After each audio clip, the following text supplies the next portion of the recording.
ഇവിടെ ഉണ്ട്. അപ്പോൾ അതുകൊണ്ട്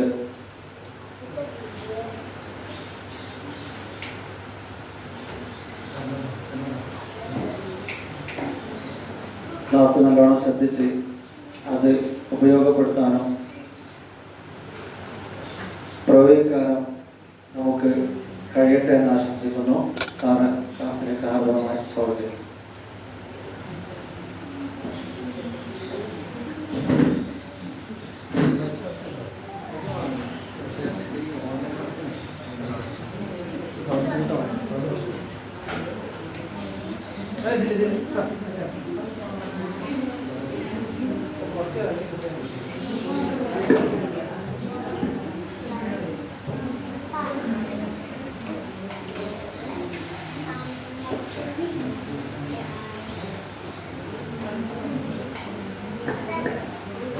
എല്ലാവരും ഓക്കെയാണോ?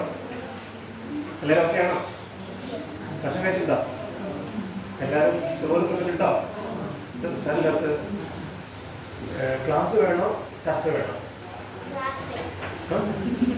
ക്ലാസ് ആകുമ്പോൾ ഞാൻ കുറേ ചോദ്യം ചോദിക്കും, അപ്പോൾ ആൻസർ പറയണം. ആൻസർ പറഞ്ഞില്ലെങ്കിൽ ഇമോഷനൊക്കെ വരും, അത് എഴുതി കൊണ്ടുവരണം. ചർച്ച ചെയ്യണോ നല്ലത്, ക്ലാസ് ആണോ നല്ലത്?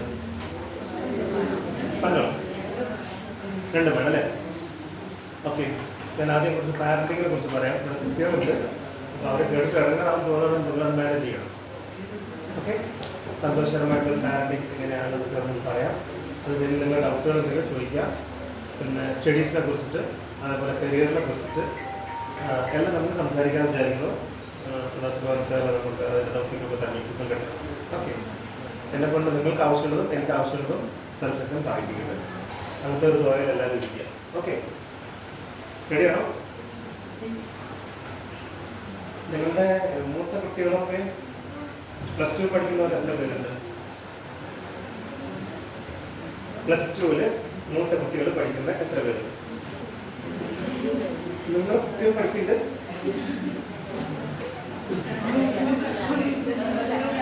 ഞാൻ ചോദിച്ചെന്താ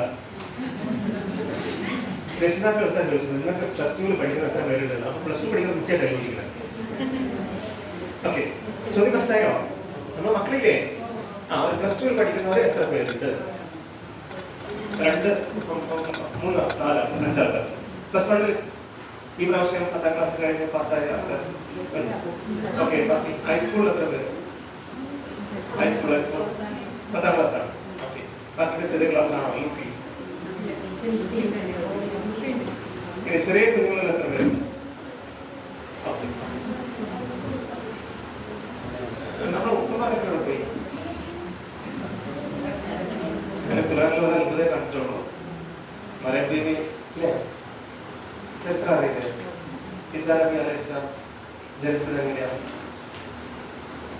എങ്ങനെയാ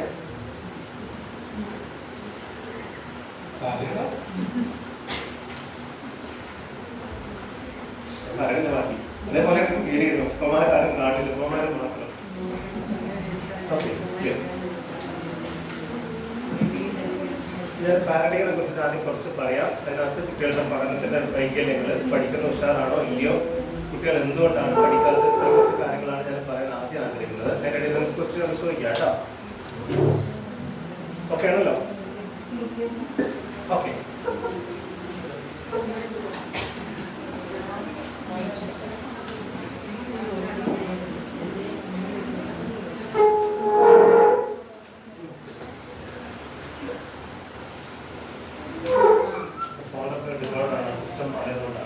സോറി.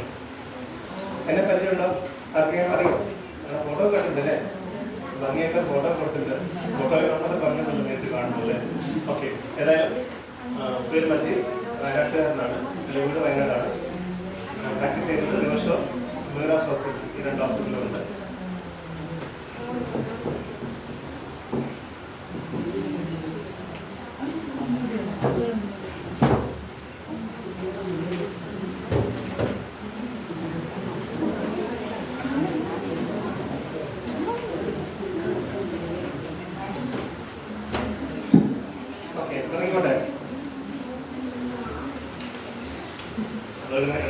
നിങ്ങൾ ഡിസ്റ്റർബ് ആവും, ഞാനും ഡിസ്റ്റർബ് ആവും, അവനും ഡിസ്റ്റർബ് ആവും അല്ലേ?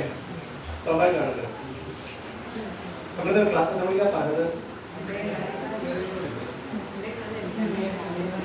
2:15 അല്ലേ? ഇവിടുത്തെ 2:15 2:30 ആണല്ലേ? അങ്ങനെയാണോ? മഴ റീസൺ വേണം, ഇതിലൊരു കാര്യകാരണങ്ങൾ വേണം. ഇതെന്താണെന്നല്ല ഞാൻ പേര് പറഞ്ഞുതരാം. ഓക്കെ,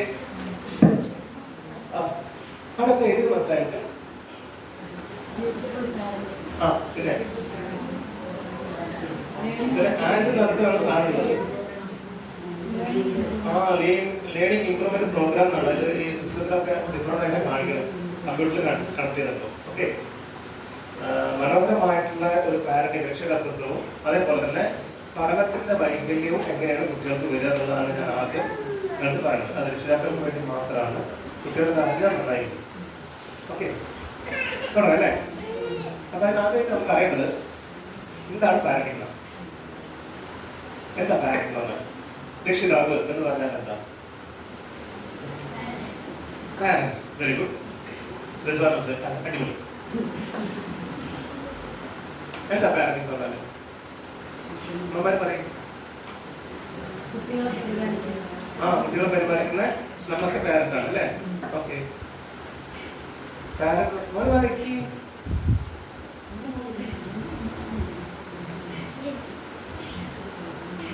നമ്മളൊക്കെ രക്ഷിതാക്കളാണ്. രക്ഷിതാക്കളാണ്. നമ്മുടെ രക്ഷിതാവാണ് ആണോ? നമ്മുടെ രക്ഷിതാവായിട്ട് എന്റെ രക്ഷിതാവ് എന്നെ കാക്കുക എന്ന് പറയാറില്ലേ? ഉണ്ടല്ലോ, മനസ്സിലല്ലേ നമ്മൾ പറയാ? രക്ഷിക്കുന്ന ആൾക്കാണ് എന്ത് പറയാ?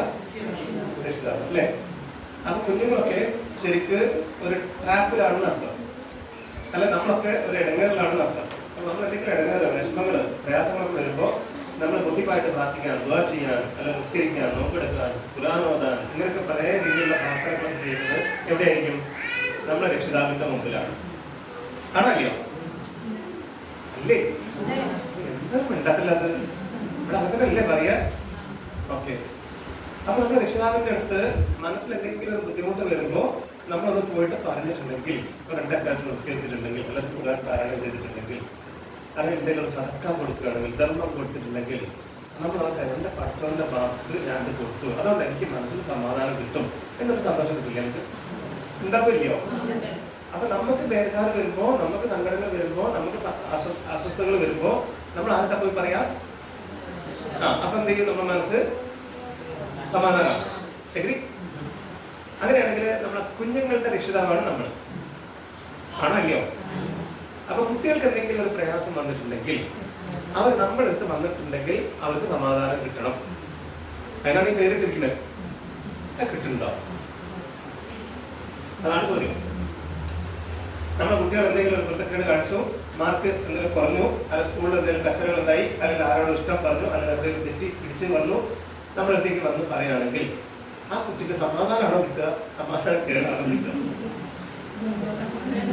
അത് നമ്മളെ കയ്യിൽ പോലെ ഇരിക്കും. ആണല്ലോ? എന്നിട്ടാണ് നമ്മൾ പറഞ്ഞ ആരാണ്? നമ്മൾ ആരാണ്? ആണോ? ഇവിടെ മുതലാണ് നമ്മൾ തുടങ്ങേണ്ടത്. മനസ്സിലായോ? അപ്പൊ നമ്മൾ ശരിക്കും രക്ഷിതാവാവണ്ടേ? ഇപ്പൊ നമ്മളാണോ? നേരത്തെ വലിയ വീട്ടിൽ പറഞ്ഞിരുന്നു ആരാണ് നമ്മള്? നമ്മള് രക്ഷിതാവാണെന്ന് പറഞ്ഞിരുന്നു. ശരി, നമ്മൾ രക്ഷിതാവായിട്ടുണ്ടോ? നിങ്ങൾ പറയും, ഞാൻ പറയിപ്പിക്കുകയല്ല, നമ്മൾ ഉള്ളത് പറഞ്ഞാൽ മതി. നമ്മൾ രക്ഷിതാവായിട്ടുണ്ടോ?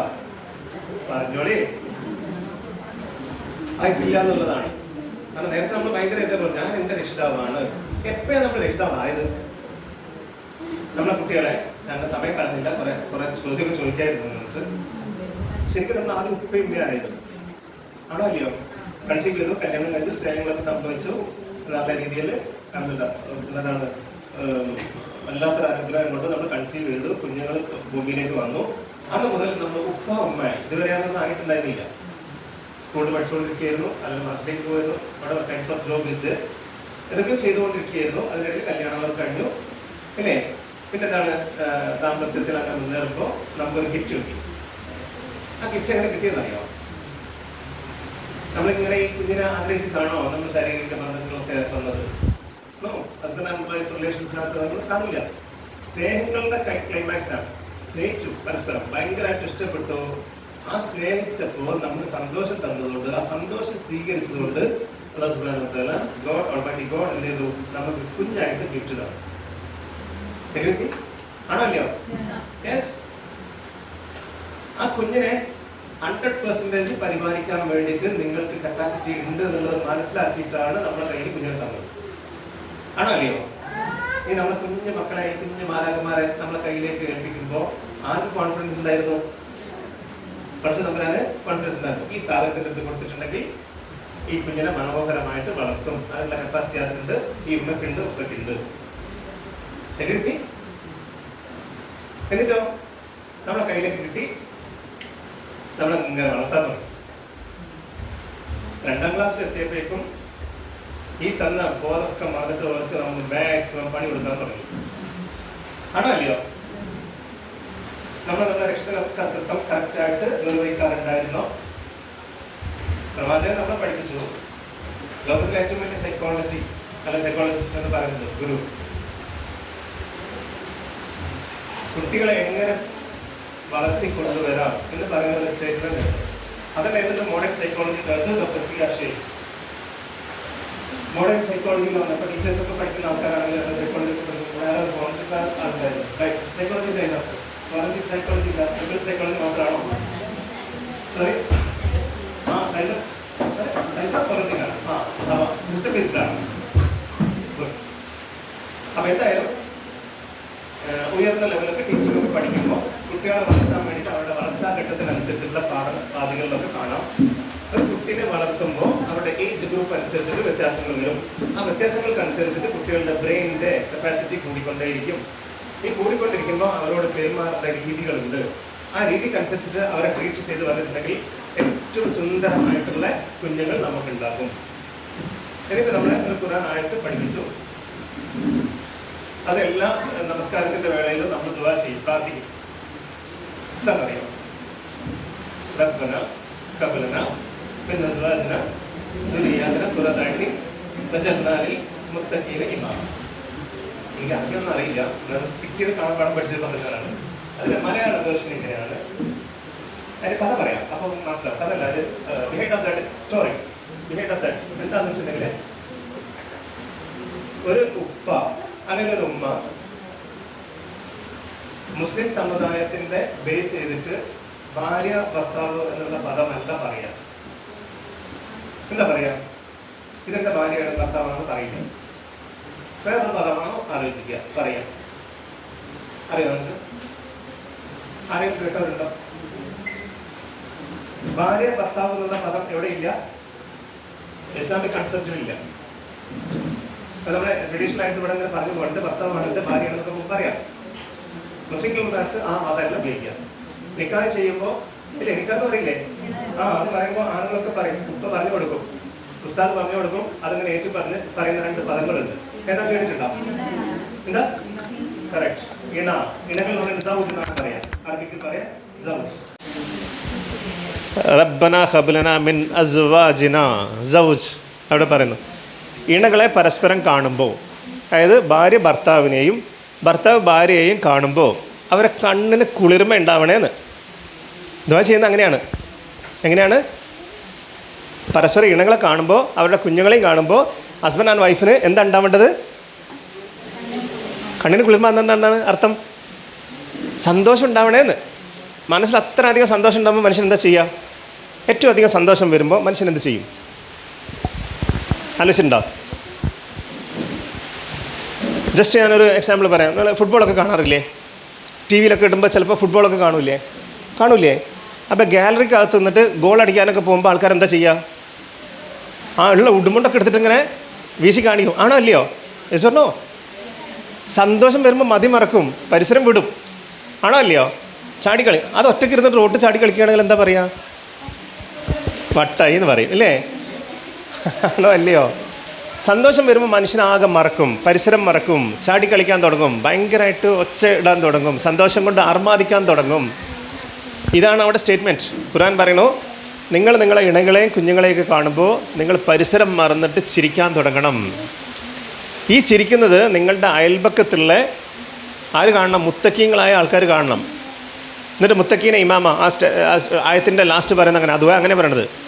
ഈ മുത്തക്കീങ്ങൾ ആരത്ത് പറയണം, പടച്ചോനെ എനിക്ക് അതേപോലുള്ള, അതായത് ആ കുടുംബത്തിനെ പോലെ എന്നെ ആക്കണേ എന്നുള്ളത് പ്രാർത്ഥിക്കണം എന്നാണ് നമ്മളീ പറഞ്ഞതിൻ്റെ അർത്ഥം. എന്തൊരു അഹങ്കാരികളാണ് നമ്മൾ.